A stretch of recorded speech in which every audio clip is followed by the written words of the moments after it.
You are not selfish for wanting the same kind of love and respect that you provide them in return. Hey guys, welcome back to my channel. If you're new, I'm Sky, and here I like to do a little bit of whatever inspires me. So if you end up enjoying the video, feel free to like and subscribe, and yeah, let's just get right into the video. Tell me, does this sound familiar? You're in a relationship with somebody and you pursued them, they pursued you, and it was like a whirlwind romance. But slowly after you guys became official, week by week, you noticed that they would reach out to you less. They wouldn't care about your day or interests as much. They would only talk to you when it's convenient for them. They slowly make you think that it is a chore to be around you, but they are still giving you just enough to keep you hooked on them, to make you think that they are just tired or just a little too stressed in order to do these things. And then you just excuse it away, saying like, oh, it was just the honeymoon phase and it wore off, and that all of this is just natural progressions of relationships. You tell them how you want them to change just a little bit, like maybe just reach out to me a little bit more, like I feel like I'm pulling all of the weight. They say that they will, and they do for only a couple of days to make you think that they are changing, and then you get your hopes up, but then it declines again to where it goes back to exactly where it was when you brought up that issue with them. Maybe what you asked was unreasonable. After all, you shouldn't ask somebody that you love to change. If you really love them, you wouldn't want them to change who they are. You should love them how they are. It is just excuse after excuse for everything they do or don't do because you love them, and they wouldn't still be here if they didn't love you too, right? Wrong. Everything I just said was textbook settling, emotional neglect, and it was all rooted in a deep-seated fear of being alone. For a while, you may think that you will be able to handle it, but how long will you be able to handle it before you become a husk of yourself? Because as time goes on, you will only be able to handle it less and less, and you will constantly be pouring out into this person, compensating in all of the places and ways that they are not able to meet you in this relationship until you become completely empty, and guess what? A husk of yourself. You will become a shell of the person that you used to be. All of the spark and beautifulness that made you will become so dull and muted, and the longer you allow yourself to do it and stay in this situation, the harder it will be for you to leave the situation, because you will be left with nothing of yourself. Like, oh, I put so much time and effort into this relationship, I can't just leave it. And I'm not talking about any format of abuse. I'm talking about people in relationships that want a relationship but don't want to actually love the other person the way a person in a relationship should love the other person. Like, I'm just talking about bums. I'm not talking about anything super serious. I'm talking about people that are leeches. In these kinds of situations, the emotional neglect will start to wear on your confidence and heavily impact your self-perception. You will start to slowly, truly believe that you do not deserve anything more than what this person is barely able to provide for you. I'm not talking about anything to do with like even money either. I'm talking about emotional stuff. I'm talking about being there for somebody emotionally, which costs absolutely nothing. I'm talking about people that have the ability to, but refuse to do it. You deserve to be met in your romantic relationships as deeply and as loving as you are meeting them in this relationship. If you are able to show up emotionally for this person every single time that they need it, and they literally never do, and it's almost like a choice that they don't, because it's not even something stopping them. It's that they are just unable to open that part of their brain and let you into it. Like, we are not mothers, we are not fathers, we are not parents to these people. And doing that kind of, you're not a therapist.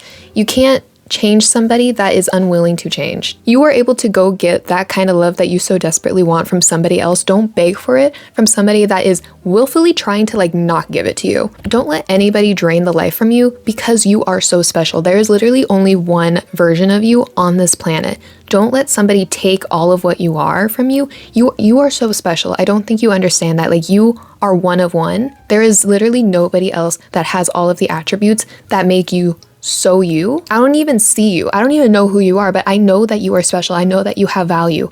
Because why in the world would somebody give love to somebody that is not giving love to them? It's because you have so much love. There are people out there that need the love that you are giving this person just as much as this person does, but are able to and willing and wanting to give the love back to you because they love just as deeply as you love. There are people out there just like you, and those are your people. This person that cannot love, although they need the love that you are giving them, you don't need to give it to them. If they are only sucking your love from you like a vampire. You need to get out of that. That is not a healthy relationship, and it will literally be the death of you. These people are literally leeches. They get stronger from taking the life and the love from other people, and they love not having to exert any energy to give that kind of love back to the people that they are getting the love from. So like, why would they stop? Like, thinking from their perspective, they have it set up. Like, they have the life set up for them. They are having a ever-flowing stream of love being given to them. They are being built up by somebody constantly, day in, day out, and they don't have to exert any energy in giving that back to them. Takers love givers, and I'm pretty sure more often than not, they see it. They just don't care. This is not about extravagant things or material items. It is about emotional vulnerability, emotional intelligence, and emotional support. All of these things cost literally nothing. It costs $0 to show love through words. If any of these things cannot be given, there is literally no excuse. If it is impacting you in such a severe way and they are seeing it and they don't care, like, that is the most important part. Like, they have to also not care for this to be a big enough issue for me to be like, oh, you need to leave this. If they are caring and they are wanting to change and they're actually going out and finding sources to help learn and develop in ways that are going to help benefit their relationship with you, then that is something like, see how that works out. But if they see it, if you bring it up to them and they don't care, they're not changing, they're not doing anything, girl, get out. These things don't need to be big, bold, like extravagant gestures. It just has to be an effortful little choice. Love is not transactional. You shouldn't have to wake up and try to earn that love and affection from that person on a daily basis. Again, you should never have to beg for love from somebody. If they love you, they would be more than happy and willing to give that love to you. You never have to beg for it. You should never have to beg for it. And if you do, they don't care about you the way that they say they do, no matter what they say. Because actions 100% of the time do speak louder than words. Always pay attention to the actions. Like, do their actions align with what they are saying? Because lying is so easy. Actions take a little bit more effort. So if their actions are telling you that they don't care about you, they don't love you. You can literally say anything, but that doesn't make it true. Until it is shown through a person's actions, it is literally just a series of sounds. Justifying poor behavior over and over again is also not okay. It slowly starts to snowball. So don't let the early red flags go completely unnoticed. Like, if you see a red flag, notice it and clock that it's a red flag. It's not clocking to you that it's a red flag. So make sure you don't miss those early signs, because if you excuse it like, oh, like, that's whatever, oh, that's whatever, oh, that's whatever, and you're excusing like progressively worse things, it's similar to something in psychology called the foot in the door technique. It's basically a persuasion thing that you're able to do. It's sort of like a psychology hack, I guess, to like get people to agree with you more. It's where you ask somebody for a small thing, like a small favor, like, hey, are you able to like pass me this thing? And it's like across the room. Hey, are you able to pass me that thing? And then they go and do it because it's like a small little thing to be asked of. And then the next time you see them, you ask for a slightly bigger thing and a slightly bigger thing. And the whole idea, like why they keep on agreeing to it and like agreeing to progressively more large favors, is because they already think like, oh, I already did this thing for them. Like, oh, I already did this. I did this. I did this. It's something that snowballs into a bigger thing. And I'm saying that's similar here because you are already saying like, oh, I already like dismissed that other red flag. Like, this one's sort of similar. So like, it's whatever. It's whatever. It's literally that person getting their foot in the door with you, being like, oh, like, she already didn't agree with like this one thing I did, but she dismissed it. So I can do this other thing that's slightly worse, but still very similar. Maybe she'll also dismiss that. If it is embarrassing to tell your friends about how somebody is treating you, especially somebody that you are dating, then you are settling. If you are fantasizing about this person one day doing the things that they won't ever do, then you are settling. Stop it. Like, if I could slap your hand right now through the screen, I would do it. Stop doing this. I'm gonna now ask you a series of questions, and I would love for you to like journal about it, really get to the root of it, or just really actually think about it. If you are not getting what you deserve and you know that, what is keeping you in this relationship? Is it actually love, or is it the fear of being alone? Do you just like having someone around to give your love to? Does giving love to this person make you feel like you have a purpose in life? Your purpose is never going to be found in somebody that doesn't care about you, nor will it be found in any other person. Your purpose is not tied to another person, ever. I hate that kind of ideology. Your purpose is strictly within yourself. You should never look for your missing piece or like your other half. Like, I hate that rhetoric. I don't think that it's true.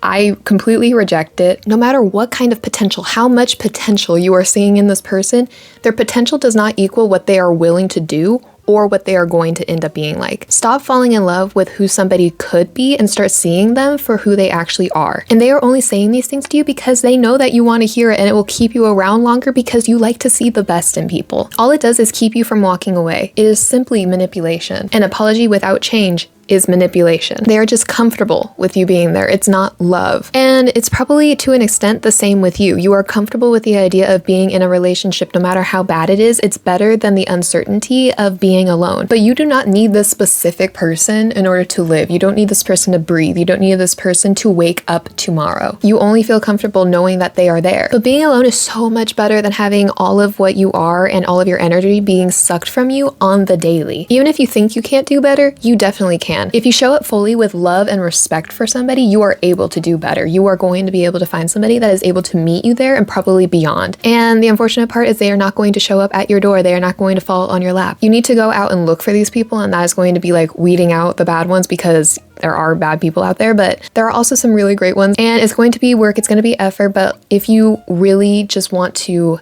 have the relationship that you deserve, it requires it. You shouldn't have to feel like you should stay or that you have to stay. Ask yourself, do you want to stay? It should always be a choice, not a sense of obligation. Being unhappy is enough of a reason for you to leave. You are doing a severe disservice to yourself by staying in places that don't value you. And again, I am not talking about severe, like, serious situations of abuse.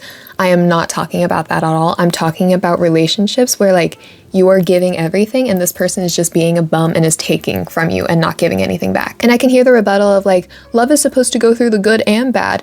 Yes, but not showing up for that person, not showing love to that person, not giving them the time of day that they always and persistently give to you is not a bad that anybody should have to endure, especially if it has nothing to do with outside factors and it is just strictly the way that they are choosing to act in a relationship. That is not a bad that you have to go through in a relationship. That is a fundamental issue. Love should not be painful. Love should not knock you down more times than it picks you up. That is not love. Love is work.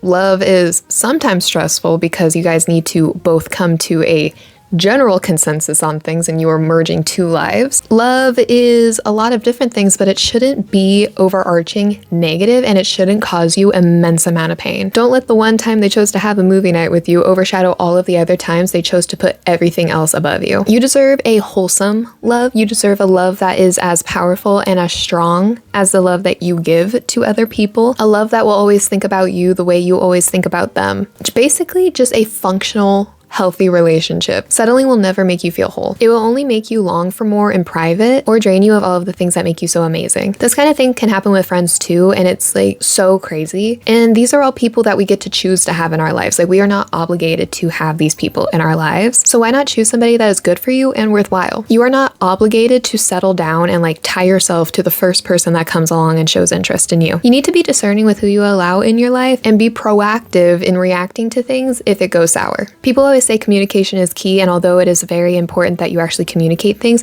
there's also another very important aspect that we don't really talk about, and that is comprehension. You can communicate all you want with somebody, but if they are not comprehending what you are saying and actually taking it to heart, it's as good as talking to a wall and asking it to move. In this life, you will always have yourself, so you really need to look out for yourself. You need to care about how you feel and how you are allowing people to treat you, and like remove yourself from situations if the way people in that specific area are not treating you well. So you need to be willing to make changes where changes are due. And it's going to be hard. It's going to be difficult. It's going to be very messy, especially when you're going through this thinking through process and trying to decide it, because you always want to give benefit of the doubt, but sometimes some people just don't deserve to continuously be given the benefit of the doubt if they continuously abuse the benefit of the doubt from you. So I hope this came across the way that I wanted it to and the way I intended it to. Anyways, thank you so much for watching. If you enjoyed, feel free to like and subscribe if you want to see me again, and I will see you guys next time. Bye bye.